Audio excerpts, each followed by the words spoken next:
주님이 길이시기 때문에 이제 어족은 해로 따라다니는 것처럼 거듭난 크리스찬은 주님이 인도해 주는 그 길로 다니게 되는 거예요. 그렇잖아요. 성경 시편 23편 보시겠습니다. 1절 여호와는 나의 목자시니 내가 부족함이 없으리로다. 그가 나를 푸른 초장에 누이시며 쉴만한 물가로 인도하시는도다. 내 영혼을 소생시키시고 자기 이름을 위하여 의의 길로 인도하시는도다. 여호와가 나의 목자가 된 사람, 축복받은 사람입니다. 나의 목자라는 것은 개인 관계가 이루어진 거예요. 내가 예수님을 알고 예수님이 나를 알고 서로 아는 겁니다. 여호와는 나의 목자시니 내가 부족함이 없으리로다.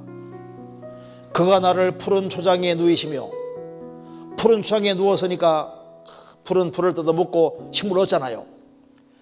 쉴만한 물가, 잔잔한 물가입니다. 여기 왜 쉴만한 물가, 이 스틸 워터라 했냐면은 양은 물이 이렇게 급하게 흐르면 물을 못 먹어요.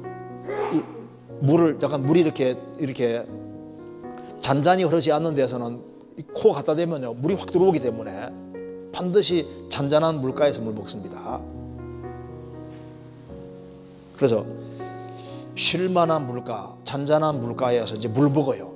그래서 이제 푸른 수상에서 풀을 뜯어먹고 물을 먹으니까 힘이 생기잖아요. 그래서 내 영혼을 소생시키시고 주님에는 힘을 주시고 자기 이름을 위하여 의의 길로 인도하시는도다. 그래서 주님께서는 의의 길로 이끌어 가시는 겁니다.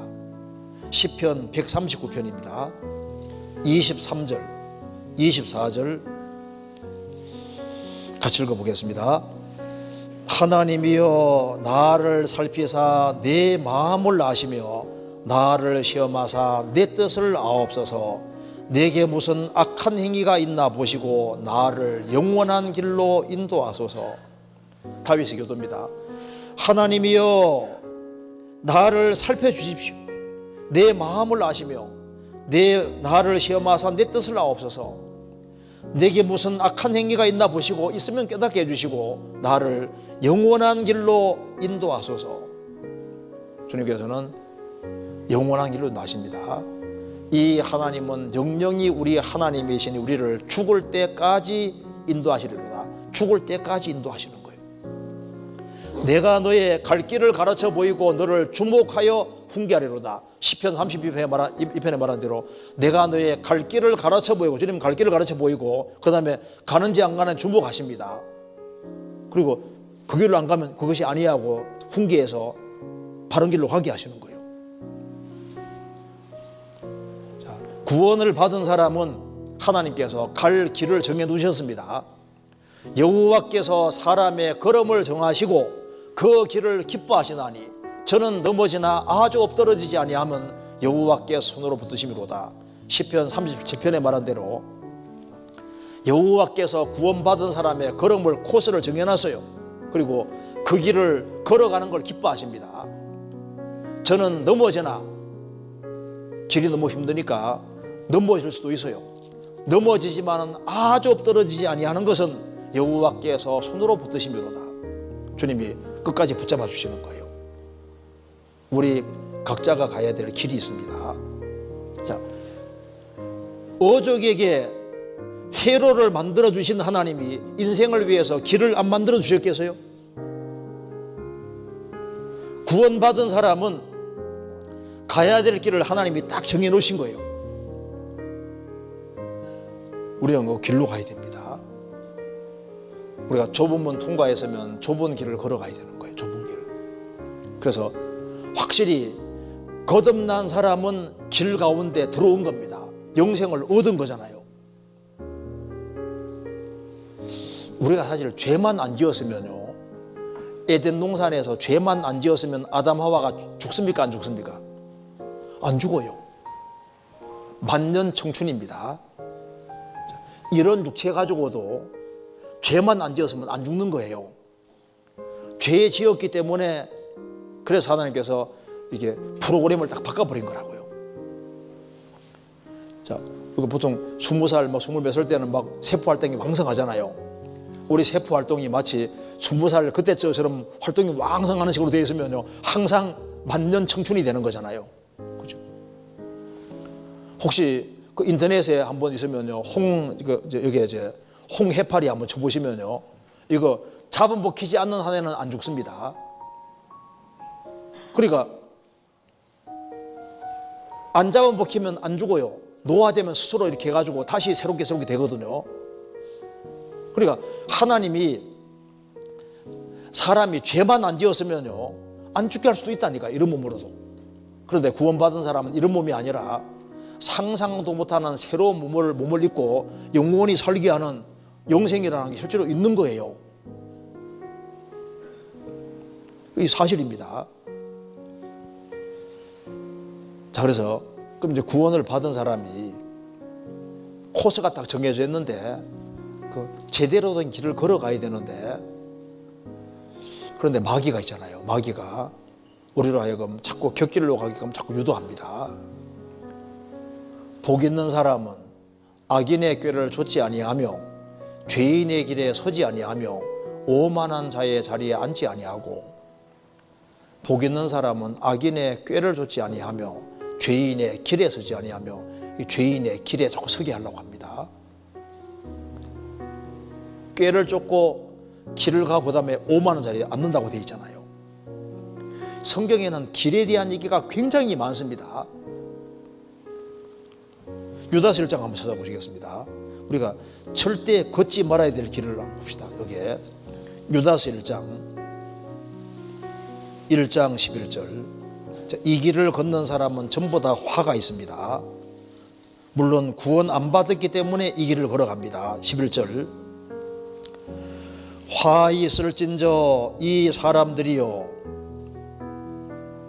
가인의 길에 행하였으며 삭설 위하여 발람의 어그러진 길로 몰려갔으며 고라의 폐역을 쫓아 멸망을 받았도다. 여기에 이 사람들은 4절에 말한 대로 이는 가만히 들어온 사람 몇이 있습니다. 구원받은 사람들이 모이는 무리 안에 가만히 들어온 사람이 있는 거예요. 구원 안 받은 사람들인 겁니다. 화이 있을진저 이 사람들이요, 그러니까 이제 교회 안에, 초대교회 당시에 교회 안에 들어와 있는데 가만히 들어온 사람 몇이 있는 거예요. 단번에 주신 믿음의 도가 뭔지 모르고 구원을 안 받은 상태입니다. 그래서 여기 교회 안에 들어와 있는 가만히 들어온 사람 몇에 대해서 얘기를 하면서 이 사람들은 여기 세 가지를 얘기했습니다. 이 사람들에게는 화가 있습니다. 가인의 길에 행하였으며, 가인의 길이 뭘까요? 아벨은 자신의 죄인됨을 깨닫고 짐승을 대신 죽여서 그 피에 딱 기대잖아요. 대신 죽는 죽음에 딱 기대는 것이 그게 가인의 아벨의 길인데, 가인은 자기 행위에 기댔습니다. 자기가 죄인인 걸 깨닫지 못하고 자신의 의를 의지해서, 자기 행위 의지해서 하나님께 나아가려고 했잖아요. 그리고 하나님이 아벨을 받고 자기를 안 받아주니까 의인을 핍박해서 죽였습니다. 그렇죠? 그 가인의 길은 교회 생활하면서도 끝까지 자기 공로를 기대고 의지하고 하는 사람, 그 사람은 가인의 길에 있는 거예요. 그리고 삭설을 위하여 발람의 어그러진 길로 몰려갔으며, 발람 선지자도 거짓 선지자인데 입으로는 하나님이 시인했습니다. 그런데 인생의 목적은 돈이었잖아요. 돈. 그래서 삭설을 위하여, 그 종교의 목적이 하나님이 아니고 돈인 사람들이 많이 있는 거예요. 인생의 목적이. 그래서 삭설을 위하여 발람의 어그러기로 몰려갔으며, 신앙의 동기가 하나님이 아닌 재물인 사람이 있다 그 말입니다. 구원을 받으면은 제일 큰 것은 영혼이고 재물은 작은 것이 되잖아요. 그 다음에 여기에 고라의 피역을 쫓아 멸망을 받았도다. 이 고라는 제사장직을 탐해서 이스라엘을 선동해서 결국은 그는 그 음부에 그대로 떨어집니다. 발람은 교만의 길을 걸어갔습니다. 오로지 하나님 영광만 생각하는 게 아니라 자기 영광을 추구하고 그리고 인생의 목적이 자기가 높아지는 것이 목적이잖아요. 교만의 길을 걸어가는 겁니다. 그런데 다 잘못된 길인 거예요.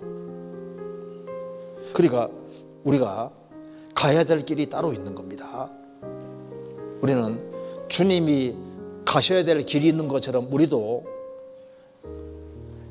육신이 원치 않더라도 가야 될 길이 있는 겁니다. 성경 한번 찾아봅시다. 누가복음 13장입니다.